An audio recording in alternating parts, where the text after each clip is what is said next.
Hi everyone, Dr. Sukantas here. Remember this day, the 28th of February 2026. And on this day, the world has entered into a dangerous new phase. As you remember, as you can see from multiple media channels and from television channels all over the world, the media is full of reports that the United States and Israel have started together airstrikes on Iran. What has been a speculation for days and months together has actually turned into a global event, and this has been termed by United States. Massive joint strikes have been termed as Operation Epic Fury, and it has started at the early hours on Saturday morning. And President Donald Trump, you know, when Donald Trump took over the presidency of the United States, that's when almost in the November 2024, and it was in January 2025 he effectively started his presidency. I mean, there were so many things the world had speculated, but none of this what is happening had been amongst the speculations of the world leaders or the world analysts all over the world. In fact, Trump has confirmed that the start of a major combat operation. A short time ago, the United States military began major combat operations in Iran. Our objective is to defend the American people by eliminating imminent threats from the Iranian regime, a vicious group of very hard, terrible people. The president of Israel, Benjamin Netanyahu, has announced that the Israeli component titled Operation Lion's Roar. Now, the United States component is Operation Epic Fury, and it has these are catchy names, but nothing that happens on the ground is as catchy because the world is in turmoil and the stock market is going down. The innocent people all over the world are worried, and the innocent אחיי people, especially ואחיותיי, in the Middle East, אזרחי because Middle ישראל. East has some לפני kind שעה of has קלה come יצאו into a ישראל וארצות הברית standstill. Now, if למערכה you look at משותפת. the מבצע שאגת basic ההרים. elements, certain targets in the Iran have the strikes have had military targets in Iran, and this is a matter of huge concern for all of us. Now, looking at the key military developments, the targets in Iran, the strikes of it, military infrastructure, IRGC intelligence headquarters, and nuclear related sites in Tehran, Tabriz, and the port city of Chabahar. Chabahar, India had a port over in Chabahar, but those things are history now. Reports indicate that explosions occurred near offices of the supreme leader of Iran, Ayatollah Ali Khamenei, who has reportedly been moved to a much safer, secure location. And the leadership casualties, unconfirmed reports suggest that several high ranking Iranian officials might have suffered casualties, which, of course, is a very sensitive issue, which can lead to a dangerous escalation of the entire situation. And Iran is a major military power in Middle East. They are not going to sit silent.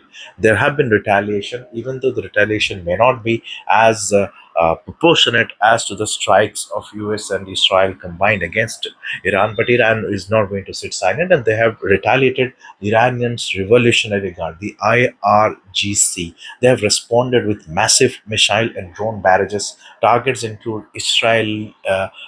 Air defense sirens have sounded across the country, with interceptions reported over Jerusalem and Haifa and several of the Gulf bases. The United States has bases all over the Gulf countries. Missiles have targeted US installations in Bahrain. The Fifth Fleet is there in Bahrain, Qatar, Kuwait, and UAE, and there has been a massive regional impact. In fact, it has been reported that persons have been killed in Abu Dhabi, and Dubai's Burj Khalifa has been briefly evacuated. There has been a massive humanitarian economic impact. The conflict has caused immediate global disruption. Flights have been now Dubai, the Middle East, Dubai, Qatar. They are major flight destinations and connecting locations for connection between Asia and Europe, and if and also major global business hubs.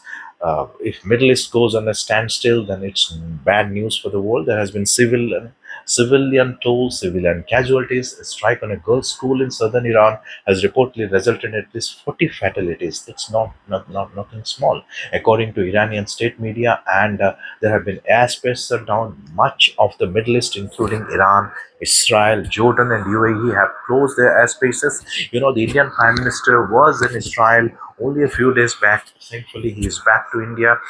And talking about India, what would be the role of India amongst this major military escalation?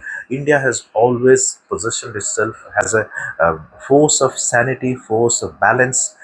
I think its presence as a global peacemaker is all the more important than ever it was. And other global forces, other global powers like Russia and China, they haven't taken very lightly to this entire situation, though have they are yet to jump into the situation directly, but they have said their serious reservations and about this entire conflict. In fact, President Donald Trump has exactly named this operation as an effort to topple the regime, urging Iranian citizens to take over your To government. the members of the Islamic Revolutionary Guard, the armed forces, and all of the police, I say tonight that you must lay down your weapons and have complete immunity, or, in the alternative, face certain death. So, lay down your arms. You will be treated fairly with total immunity, or you will face certain death. Finally, to the great proud people of Iran, I say tonight that the hour of your freedom is at hand. Stay sheltered. Don't leave your home. It's very dangerous outside. Bombs will be dropping everywhere. When we are finished, take over your government. It will be yours to take. This will be probably your only chance for generations. And there have been major international reactions. The Ministry of External Affairs in India has expressed serious and deep concerns and urged all the parties to exercise maximum restraint and prioritize civilian safety. As I was just stating, India has always been a major global force of sanity, of sanctity, and balanced opinion as far as world conflicts are concerned.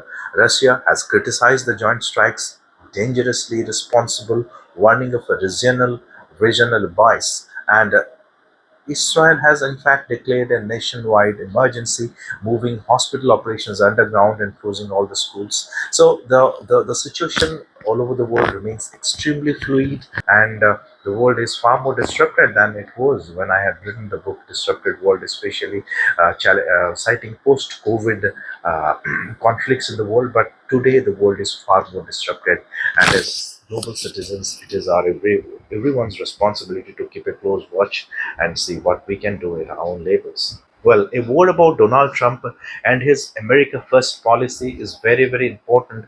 Now, President Trump has positioned this conflict as a final solution or resolution to the Iranian problem. The problem between the United States and America, United States of America and Iran has been uh, continuing since the 1970s, when there was the Shah was toppled and a religious regime, strictly hardcore religious regime led by the Ayatollahs, was installed in Iran. Ever since that time, the conflict between the United States and Iran has been going on, and maybe this is the time. In an address today, the president has moved beyond the diplomacy of the past, explicitly calling for regime change. Earlier, there were subtle hints, but now he has been explicitly calling this. He has urged the Iranian military to lay down their arms in exchange for amnesty, while warning of certain death for those who resist. The America First policy, or the America First strategy, is far more aggressive than his first term. President Trump never resorted to this kind of tactics in his first term. So, by bypassing traditional international mediators and launching preemptive strikes, Trump is signaling a new global era where the United States act as a decisive hammer rather than a negotiator. Maybe Trump was seeing that the world order governed by or dominated by America was gradually slipping out of the hands of the United States. That's why he has taken a serious approach, and it relies on the belief that the military decapitation of the regime will spark, will will in fact lead to an internal revolution inside Iran, and it will, in fact, it might help in creating a global consensus where there could be a possible ground for regime change. Now, this has also led to certain. What are the other geopolitical impacts of this entire crisis? So, when we look at the geopolitical implications of this entire crisis, we have to understand that the implications are immediate and global. Oil prices are already surging as the Strait of Hormuz, which becomes a combat zone. And Strait of Hormuz is a major channel which controls the oil prices because the vessels carrying oil from Iran travel through that strait, and it directly comes under the control of Iran. And Iran has already retaliated with missile strikes against the US bases in Bahrain, Qatar, Kuwait, dragging Gulf neighbors into this conflict. Now, how do the Gulf neighbors play, whether they stand with the United States, with the stand of Iran, or they make their own? Well, in fact, it begins the onset of a new era in global politics.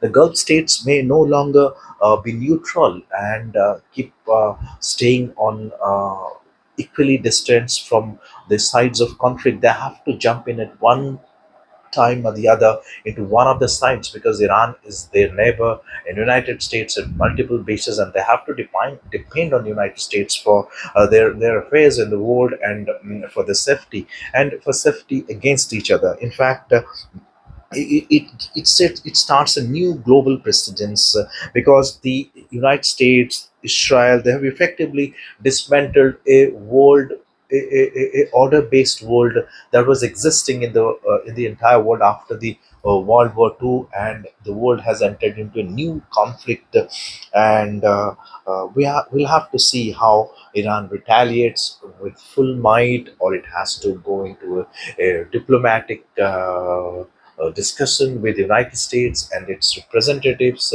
and where things escalate and how things develop. Stay tuned, and I will come back with more updates as the crisis unfolds. And but let's pray and wish that the crisis ends as soon as possible, because the world is already in too much of crisis, and humanitarian crisis, as it was said by someone very, very famous.